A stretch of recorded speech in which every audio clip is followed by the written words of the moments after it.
Kali ini kita akan membahas prediksi, hal menarik maupun clue yang terjadi di Steins Gate Zero One Core, yaitu dari episode 1 sampai 12. Sebelum masuk ke pembahasan, aku ingin memberitahu suatu hal, kalau sebelumnya kita mengetahui kapan jadwal anime Steins Gate Zero mulai ditayangkan.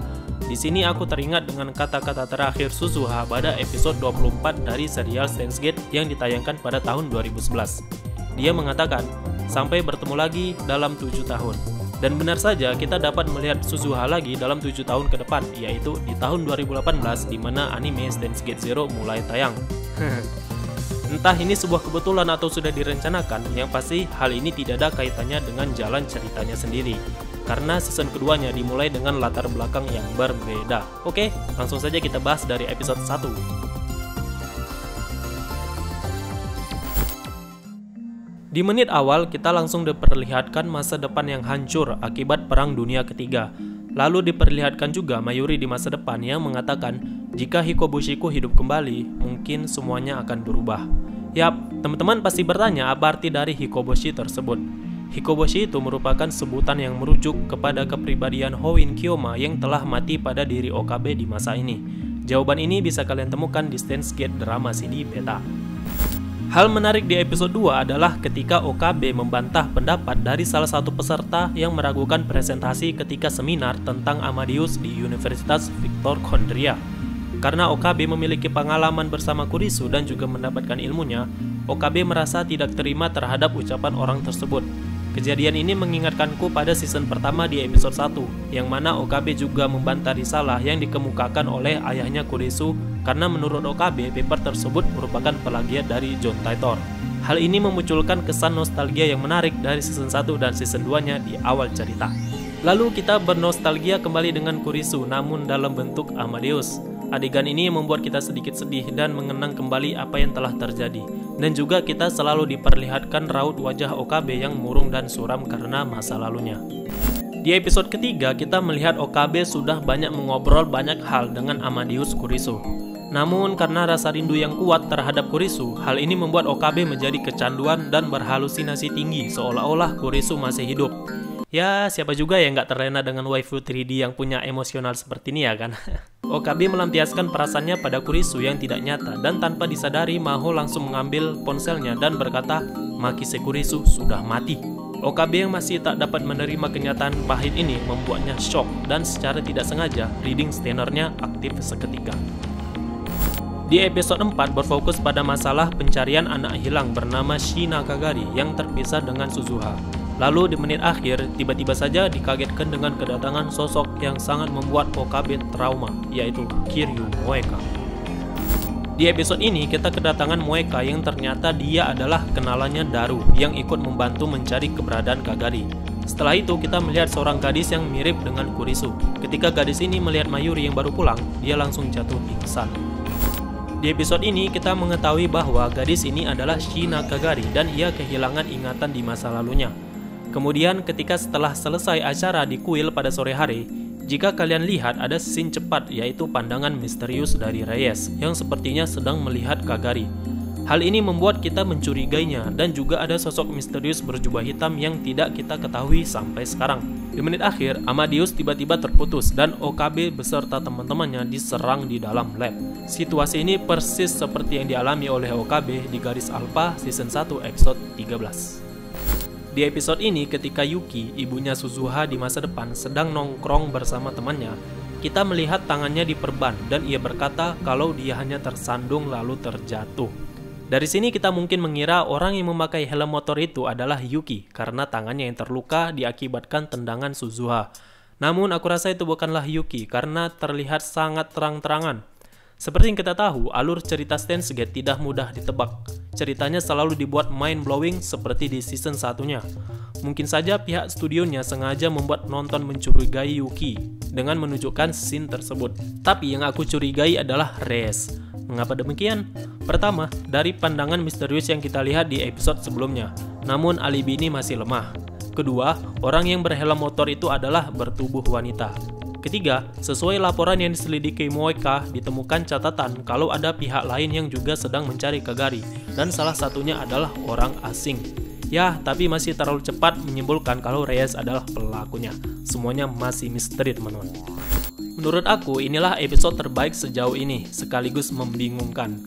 Hal menariknya, tak disangka kita dapat melihat Kurisu yang nyata, bukan khayalan.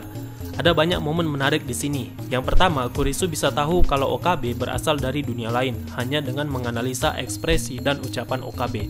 Sasuga Kurisu.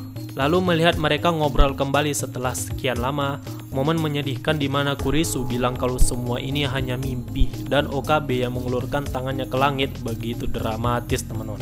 Yang terakhir, adegan kisu yang membuat kita Kemudian, hal yang membingungkan itu ada di alur waktunya, terutama di scene menit terakhir.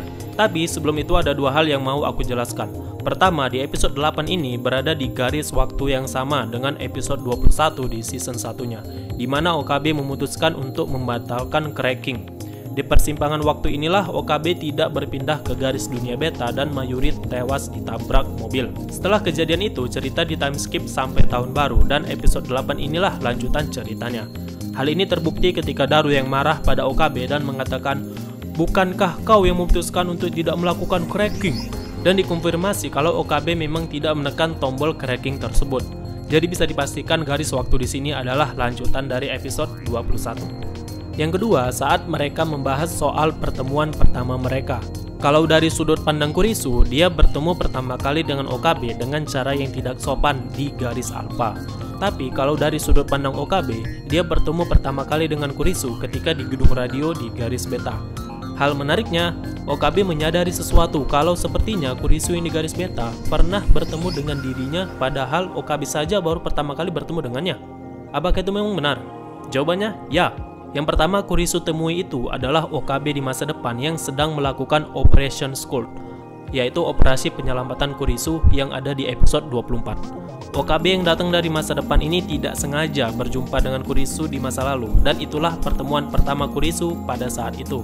Makanya Okabe di sini kebingungan dengan hal itu karena memang Operation Scold itu belum terjadi di Steins Gate Zero. Membingungkan bukan? Cerita Steins Gate memang rumit dan berbobot. Dan kita bahas adegan di menit terakhir, yaitu endingnya, dan ini yang bikin kita bingung. Yap, adegan di endingnya ini menampilkan side story dari episode 22 Steins Gate di saat Okabe akan berpindah dari garis alpha ke beta. Pada saat momen inilah Kurisu berlari menuju lab untuk menjumpai Okabe. Sebelum Kurisu masuk ke ruangan, Kurisu mendapatkan pesan jangan masuk. Dan itu adalah email yang dikirim dari ponsel Okabe di scene sebelumnya untuk mengembalikan Okabe ke garis beta. Jadi scene ini tidak nyambung dengan episode 8, melainkan hanya menceritakan garis waktu di episode 22 dari sudut pandang Kurisu. Begitu. Di sini kita mengetahui penyebab reading stainer bisa aktif dan terjadinya perpindahan garis waktu yang dialami Okabe sebelumnya karena adanya perlombaan pengembangan mesin waktu Rusia dan Amerika yang ternyata dapat mempengaruhi ingatan Okabe. Maho mempunyai data Kurisu yang tidak bisa dia akses karena tidak mengetahui passwordnya. Lalu ia memberitahu hal ini kepada Okabe dan langsung saja Okabe sangat terkejut dan mengatakan kalau data itulah yang diincar oleh agen misterius tersebut dan yang menjadi pemicu terjadinya Perang Dunia Ketiga. Di cerita ini terjadi tragedi yang cukup menegangkan. Okabe diserang lagi oleh agen misterius tersebut dan menyandera Maho untuk merebut laptop Kurisu. Ketika dalam keadaan terpojok, para agen itu mendapatkan laptopnya. Lalu tiba-tiba saja muncul tentara Rusia dari kejauhan dan menembak secara brutal ke para agen tersebut dan menghancurkan laptop Kurisu. Pertanyaannya, dengan lenyapnya laptop Kurisu, apakah Okabe bisa mencegah terjadinya Perang Dunia Ketiga? Logikanya saja, laptop itu adalah barang yang diperebutkan oleh agen Rusia dan Amerika. Lalu kenapa malah Rusia sendiri yang menghancurkan laptopnya? Alasan yang pertama, agar agen tersebut tidak mendapatkan datanya. Dan yang kedua, karena Rusia sudah mendapatkan data tersebut. Dari mana? Yaitu dari papernya Nakabachi yang ia curi dari Kurisu. Jadi sepertinya Perang Dunia Ketiga bakal tetap terjadi karena paper tersebut akan diperebutkan lagi oleh Amerika atau organisasi lainnya. Yang berarti titik di mana agar bisa mencegah Perang Dunia Ketiga adalah memang dengan cara menyelamatkan Kurisu. Namun Okabe di sini masih belum menyadari hal tersebut. Selanjutnya, pada saat penyerangan tersebut, kita melihat agen yang menyandera Maho tangannya tertembak dari serangan organisasi Rusia. Setelah itu, lagi-lagi kita ditunjuki tangan Yuki yang diperban untuk membuat penonton semakin mencurigainya. Dengan begini, teori kalau Yuki bukan pelakunya semakin kuat, karena kemungkinan itu hanyalah sebuah trik dari studionya agar tebakan kita salah, dan nantinya pelakunya akan terungkap dengan cerita yang tak terduga. Di sini menceritakan ada sebuah lagu yang tidak diketahui asal-usulnya. Semua berawal dari Kagari yang mendengar lagu tersebut dari Mayuri, kemudian mendadak pingsan. Setelah bangun, Okabe dan teman-temannya mulai mencari asal lagu tersebut yang sepertinya bisa menjadi petunjuk untuk mendapatkan ingatannya kembali. Setelah ditelusuri, hasilnya yang pertama, Kagari mendengarnya dari Mayuri, Mayuri mendengarnya dari Suzuha, Suzuha mendengarnya dari Yuki, Yuki mendengarnya dari ibunya Okabe, ibunya Okabe mendengarnya dari Okabe, dan Okabe mendengarnya dari Kagari saat masih kecil, dan begitu seterusnya. Hal ini menciptakan looping dan peristiwa ini dinamakan Bootstrap Paradox. Secara singkat, Bootstrap Paradox adalah suatu event di mana ketika sebuah objek atau informasi dikirim ke masa lalu yang membuat lingkaran sebab akibat tidak ada batas yang menjadikan informasi tersebut tak memiliki asal yang jelas. Gimana, masih bingung? Intinya, lagu itu tidak memiliki awal maupun akhir dan ini menciptakan paradox. Lalu di after credit, mungkin kalian sudah tidak asing lagi dengan latarnya karena tempatnya memang sama dengan di Steins Gate movie.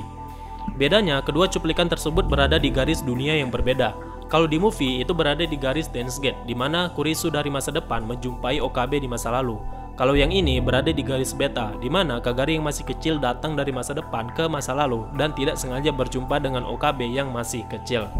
Ya, memang terdengar membingungkan karena kalau membahas dunia paralel dan time travel memang ribet dan butuh logika tinggi.